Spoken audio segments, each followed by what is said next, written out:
Assalamualaikum warahmatullahi wabarakatuh. Perkenalkan, nama saya Citra Septia Dewi dengan NIM 6672301129. Hari ini saya akan membahas mengenai cadangan pangan sebagai bagian dari dimensi ketersediaan pangan. Nah, video ini untuk memenuhi tugas saya, ujian tengah semester mata kuliah ketahanan pangan. Nah, di sini saya akan membahas mengenai konsep atau teori, lalu kebijakan yang ada di Indonesia, serta studi kasus yang relevan untuk melihat bagaimana sih implementasinya di lapangan.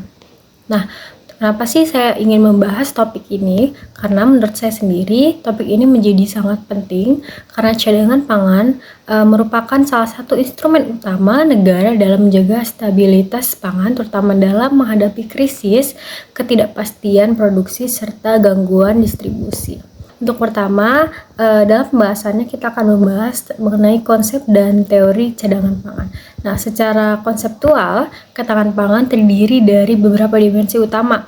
Salah satunya adalah ketersediaan pangan. Nah, dalam dimensi ini, fokus utamanya itu adalah memastikan bahwa pangan tersedia dalam jumlah yang cukup, baik dari produksi dalam negeri, impor, maupun cadangan pangan itu sendiri. Cadangan pangan tuh, kalau misalnya kita melihat apa sih definisinya? Nah, definisinya adalah sebagai stok pangan yang disimpan oleh pemerintah, lalu oleh pemerintah daerah juga maupun masyarakat untuk mengantisipasi kondisi darurat ataupun krisis, lalu ada fluktuasi harga serta gangguan pasokan pangan. Dalam konteks di Indonesia, negara kita sendiri, definisi ini tuh diperkuat dalam Undang-Undang Nomor 18 Tahun 2012 tentang pangan.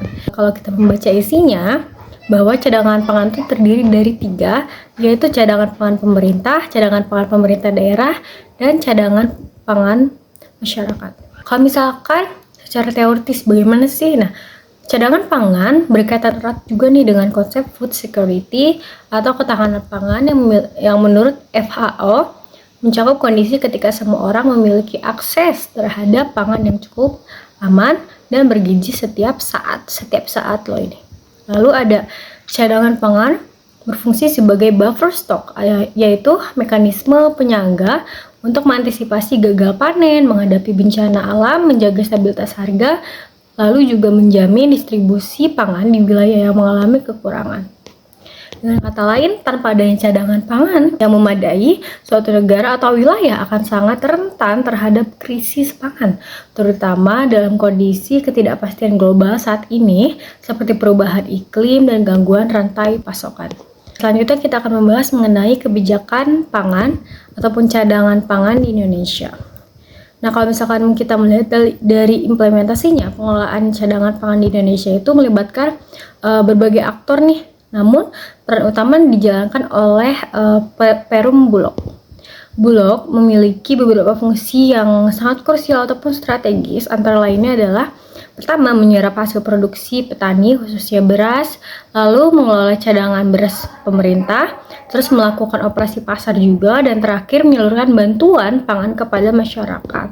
Salah satu bentuk kebijakan yang konkretnya adalah cadangan beras pemerintah ataupun CBP, yaitu stok beras yang dikelola negara untuk keperluan stabilisasi harga dan penanganan keadaan dalam darurat.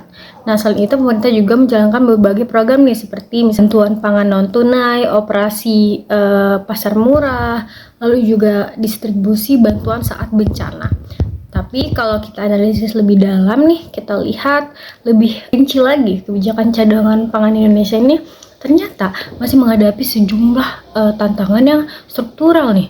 Contohnya seperti apa sih? Yang pertama, keterbatasan kapasitas gudang dan penyimpanan. Kedua, distribusi yang belum merata nih antar wilayah, karena kan negara kita juga pulau ya, banyak pulau. Jadi problem utama kita sebenarnya adalah distribusi.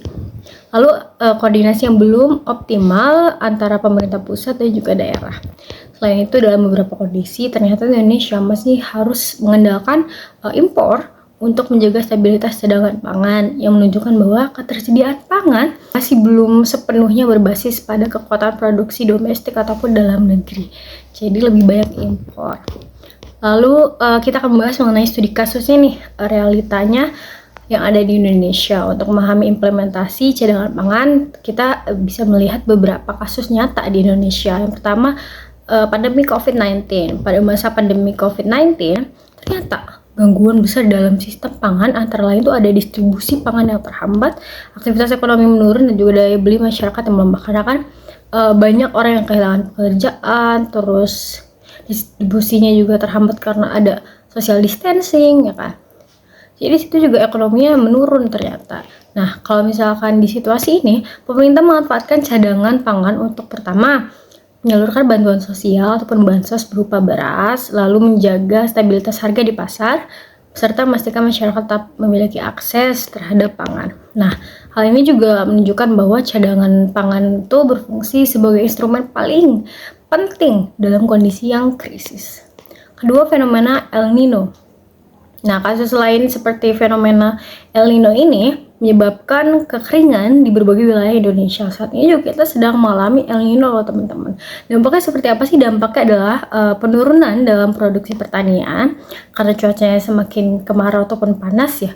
Lalu ada gagapannya di beberapa daerah dan terakhir berkurangnya pasokan pangan. Nah, kalau kondisi ini pemerintah harus nih melakukan tindakan seperti apa sih, mengeluarkan cadangan pangan, dalam beberapa kasus misalkan melakukan impor beras untuk menjaga ketersediaan nasional. Nah, dari sini itu menunjukkan bahwa cadangan pangan tidak hanya berfungsi pada stok, tetapi juga sebagai alat stabilisasi dalam menghadapi risiko iklim. Lalu ada kenaikan harga beras nasional nih. Beberapa tahun terakhir ternyata Indonesia juga mengalami kenaikan harga beras yang diakibatkan oleh pertama gangguan produksi, distribusi yang tidak merata, dan juga faktor global. Dalam merespon hal ini, pemerintah tuh melalui Bulog melakukan pertama operasi pasar, distribusi cadangan beras, dan terakhir adalah intervensi harga. Tapi fenomena ini menunjukkan juga bahwa cadangan pangan belum sepenuhnya mampu menahan fluktuasi harga secara efektif. Lalu apa sih hasil dari analisis kritis yang saya telah lakukan?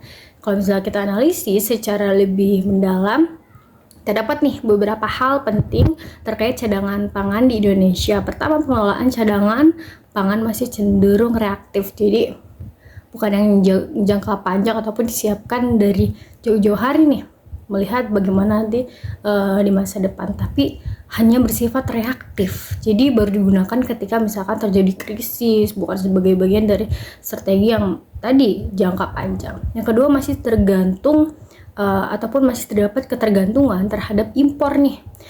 Di sini tuh menunjukkan bahwa cadangan pangan belum sepenuhnya berbasis pada kemandirian produksi dalam negeri. Jadi mungkin petani juga kurang disupport dari pemerintah, akhirnya produksi dalam negeri itu masih kurang dan hanya mengandalkan dari impor. Ketiga, terdapat ketimpangan distribusi terutama antara wilayah yang perkotaan dan perdesaan ataupun daerah yang terpencil. Ini menyebabkan akses terhadap cadangan pangan itu jadi tidak merata. Lalu keempat, ada koordinasi antara pemerintah pusat, daerah, dan masyarakat ternyata masih belum optimal nih, sayang sekali ya, sehingga pengelolaan cadangan pangan belum terintegrasi secara sistemik ataupun rapih lah.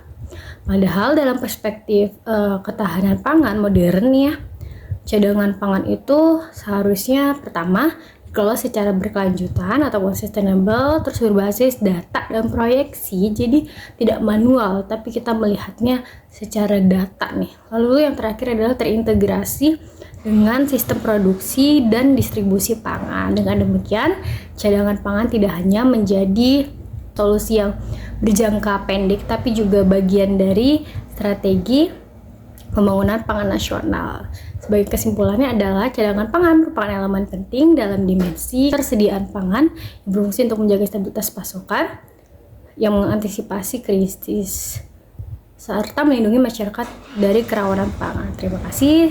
Sekian dari saya. Wassalamualaikum warahmatullahi wabarakatuh.